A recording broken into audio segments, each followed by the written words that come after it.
Muy buenos días. En esta mañana voy a seguir la serie con el tema número 5 sobre el fariseísmo religioso. Solo que en esta ocasión vamos a entrar, creo que ya a la parte importante de esta serie. Una de las cosas que yo quisiera considerar en esta mañana y quiero que la mediten, la piensen bien aquellos que van a mirar y escuchar este video, es que los fariseos nacieron aparentemente alrededor del siglo segundo antes de Cristo como una de las sectas más sobresaliente y más dominante en el mundo judío de aquella época. Eran personas aparentemente educadas, individuos que tenían una gran influencia sobre el pueblo de Israel, tanto ellos como los escribas, los ancianos y los líderes del templo. El pueblo común los admiraba y pensaba que ellos eran líderes no solamente para aprender de ellos, sino también para seguirlos como modelo y como tremendo maestro de teología. Sin embargo, a tempranos días del siglo primero de nuestra era, aparece un predicador que supuestamente no tiene ninguna educación formal y comienza a hacer una revolución no solamente intelectual, sino también física, afectando la vida de miles y miles de personas enfermas, haciendo señales y milagros poderosos. Digo que no tenía ninguna educación formal para la mente, especialmente de los fariseos, de sus enemigos, por la razón de que la Biblia no habla que él fue a alguna escuela para estudiar o fue al templo para ser educado. Sin embargo, de repente, a la edad de 30 años, según dice los evangelios, fue bautizado por un poderoso predicador llamado Juan el Bautista, que del cielo se pronuncia una voz que decía, este es mi hijo amado en el cual tengo contentamiento. Es este muchacho, este joven que a la edad de 30 años, y me imagino antes, habrá tenido una influencia muy positiva en la comunidad donde él se crió y se desarrolló como hijo de una persona humilde, de un carpintero. La pregunta que uno se hace, por supuesto, ya conocemos bien la historia, es cómo o por qué razón estos fariseos reaccionan tan negativamente ante este predicador. ¿Por qué razón un individuo desconocido que aparece de la noche a la mañana empieza a proclamarse el Mesías? ¿Cuál es la razón por la cual miles y miles de individuos dicen que Él es el Mesías que se ha desarrollado en medio de ellos porque es capaz de alimentar a miles de personas y sanar sin discriminación racial, sanando individuos sean dentro o fuera de las fronteras de Israel, proclamando un evangelio completamente distinto? Y aquí es donde yo quisiera empezar a desarrollar este tema y otros posiblemente sobre la razón por la cual los fariseos de aquella época y los fariseos actuales, a pesar de leer y entender, entre comillas, las escrituras, perdieron lo más importante. Cuando nosotros leemos la Biblia tenemos que hacernos algunas, algunos, meditar en algunos aspectos sobresalientes. Uno de ellos es que a quién realmente nosotros seguimos o qué buscamos en las escrituras. ¿Será que nosotros nos hemos concentrado únicamente en proclamar nuestras ideas que fueron enseñadas o aprendidas de otros? ¿O será que no estamos interesados en proclamar y dar a conocer una denominación específica, una secta, una filosofía? Y hemos dejado de aprender y de meditar en lo más importante. Cuando nosotros hablamos de que somos cristianos, significa que nosotros seguimos a alguien. Esa es una persona, ese es un individuo, es un ser, el cual no solamente enseñó, sino que vivió verdades muy importantes. Algo para enfatizar en esta mañana es que cuando Jesús aparece por las montañas y por los valles predicando el Evangelio, Él no viene predicando doctrinas diferentes a las que ya estaban establecidas por el canon judío o por los predicadores del pasado, sea por los profetas o por los salmos. Lo único que Jesús hace es un énfasis completamente diferente, trae una teología muy diferente a la que había sido enseñada y predicada por estos escribas y fariseos. Una de las razones por las cuales nosotros podemos confundirnos y que confundió a los fariseos de la época y confunde a los fariseos de hoy ¿Por qué razón si Jesús es proclamado Dios y creemos que fue Dios hecho carne? Debemos de entender a través de Jesucristo, siendo que fue Dios encarnado, la manera como Él interpretó y cómo enseñó las Escrituras. En el libro de San Mateo capítulo 5 y el versículo 17, Él no vino a abrogar a la ley o los profetas, Él vino a cumplir, es decir, Él no tenía la idea de crear una nueva religión o crear nuevos templos con nuevas reglas. Lo único que Él quería enseñar como Dios hecho carne era la correcta interpretación de las Escrituras, que de acuerdo a ellas, todas ellas dan testimonio de Él. El propósito central de la Biblia es la revelación o dar a conocer la manera de la salvación, no solamente cómo Él enseñaba, sino cómo Dios se relacionaba en carne humana con el resto de los seres humanos. Por eso en esta mañana yo quisiera reenfatizar, ya que nosotros entendemos, de acuerdo a las Escrituras, que Jesús era un individuo sumamente educado porque era Dios. No necesitaba ningún tipo de educación superior porque todo lo conoce. Pero vamos a analizar en esta mañana, para poner las bases, por qué razón los fariseos lo rechazaron y lo encontraron a él sumamente liberal para ser el Mesías. Si hoy Jesús naciera de nuevo en este mundo, solamente hablando hipotéticamente, porque eso no va a suceder, y se reencarnara y viniera con todos los poderes con los cuales Él vino como Dios a esta tierra, y se apareciera haciendo las señales y los milagros y predicando el Evangelio como debe ser predicado, pero especialmente la manera como Él vivía con los demás seres humanos. Dios se hizo carne y vino a demostrarnos cómo Él se relacionaba con la gente de la tierra. En primer lugar, nosotros sabemos que elige 12 discípulos, la mayoría de ellos pescadores, individuos con muy poca educación, individuos con una mala reputación. Dios decide empezar a buscar amigos, a trabajadores, compañeros de trabajo.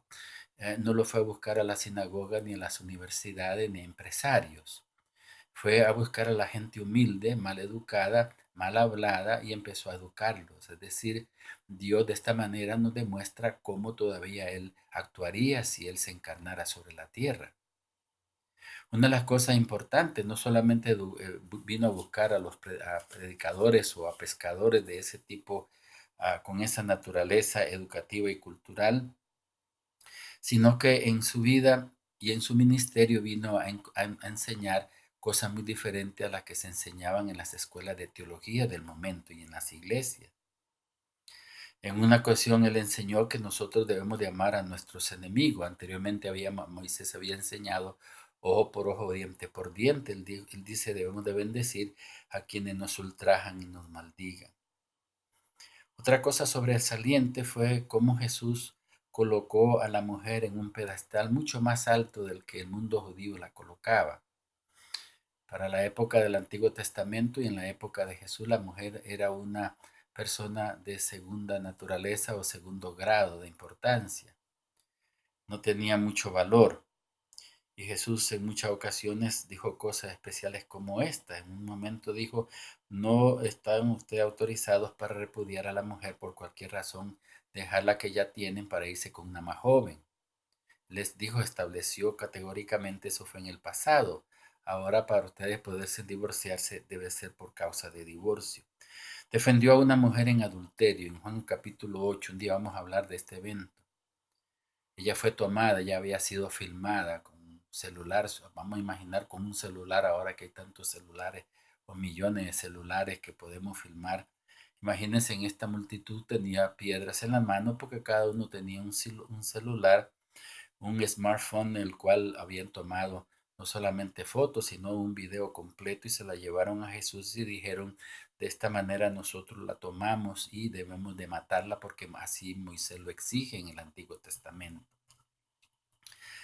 A esa multitud Jesús se atrevió a decirle, así no se hacen las cosas. Si ustedes la quieren matar, bueno, háganlo, pero el que no tiene pecado lance la primera piedra. Si usted no lo ve liberal, imagínese al Señor Jesús en una iglesia estricta, fundamentalista, individuos que han tomado a varios en adulterio, con fotografías, con videos, y él se atreva a decir frente a la junta de la iglesia, no, por esta razón no se debe ser así. Es decir, esa es una actitud que no solamente lo condenarían, lo votarían de cualquier institución, de cualquier iglesia o de cualquier conferencia. Alguna persona farisea puede decir, no, que son los liberales los que están dañando la iglesia. Bueno, ¿cómo ustedes categorizarían al Mesías desde ese punto de vista? Si era Dios hecho carne y usted lo acepta que era Dios hecho carne con todos sus poderes, entonces Dios actuaría de la misma manera como actuó en el pasado en el caso de esta mujer. ¿Le gustaría a usted un pastor, un líder o un Dios de esa manera? ¿Un Dios liberal?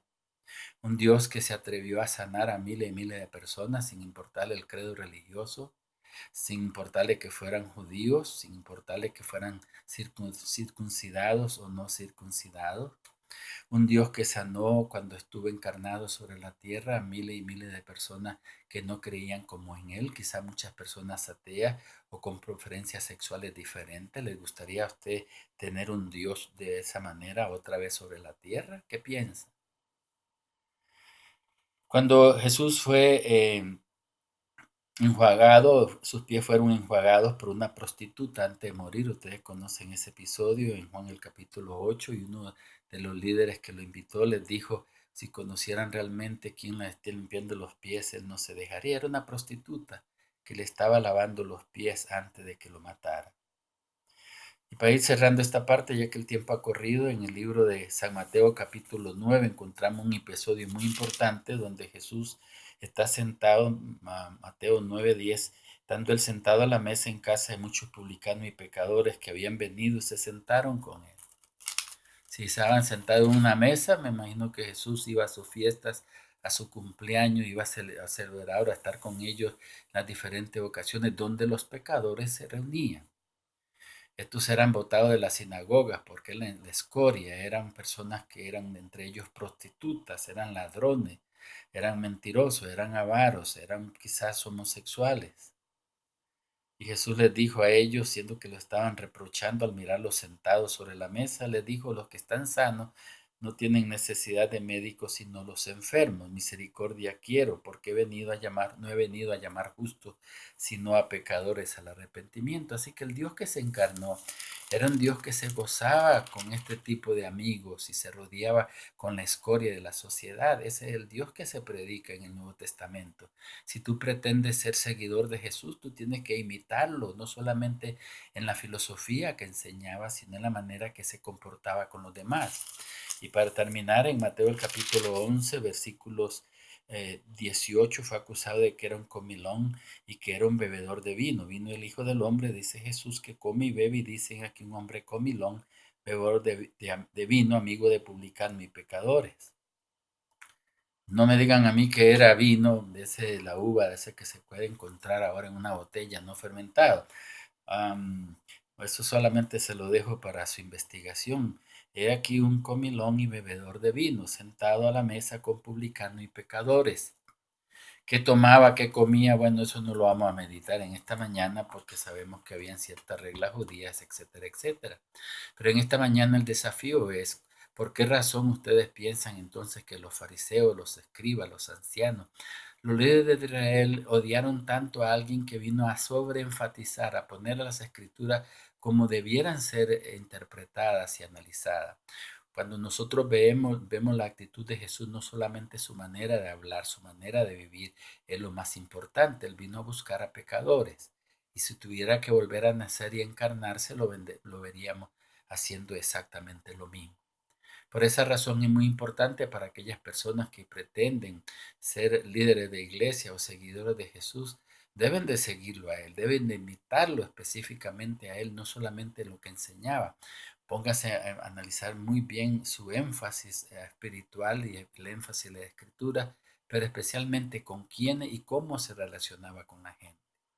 Para aquellos que desean seguir mi video, vayan a YouTube, pon mi nombre Héctor Solera y van a encontrar otros videos. Vamos a seguir una o dos series más con respecto a por qué los fariseos encontraron a Jesús tan liberal. Posiblemente por esa razón nunca pudieron aceptar que él era el Mesías del mundo.